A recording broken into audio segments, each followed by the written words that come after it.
जर तुमच्या मुलामध्ये हे एक लक्षण दिसत असेल तर थांबू नका. तात्काळ तुमच्या बालरोग तज्ञांना फोन करा. जर मूल जलद श्वास घेत आहे किंवा त्याला श्वास घेताना काही त्रास होत आहे, जसं की श्वास घेताना छाती आत ओढल्या जाणे म्हणजे चेस्ट रिट्रॅक्शन्स, नाकाची पट्टी फडफडणे म्हणजे नेझल फ्लेअरिंग, श्वास घेताना काही आवाज देणे म्हणजे ग्रंटिंग आणि मूल शांत आहे तरी पण तो खूप फास्ट श्वास घेत आहे, तर अशा केसमध्ये तुम्हाला इमिजिएटली तुमच्या डॉक्टरांना फोन करायचा आहे किंवा जवळच्या हॉस्पिटलमध्ये ॲडमिट व्हायचं आहे. कारण according to WHO and IAP म्हणजे वर्ल्ड हेल्थ ऑर्गनायझेशन आणि इंडियन अकॅडमी ऑफ पीडियाट्रिक यांच्यानुसार breathing difficulty in any child, especially in infant and young children, is always an emergency. So don't ignore it.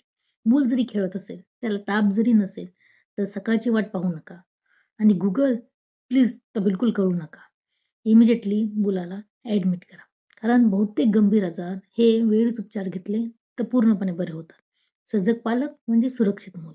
हा video save करा, इतर पालकापर्यंत share करा आणि अशाच science based pediatrician approved गाईडन्ससाठी follow करा. Thank you.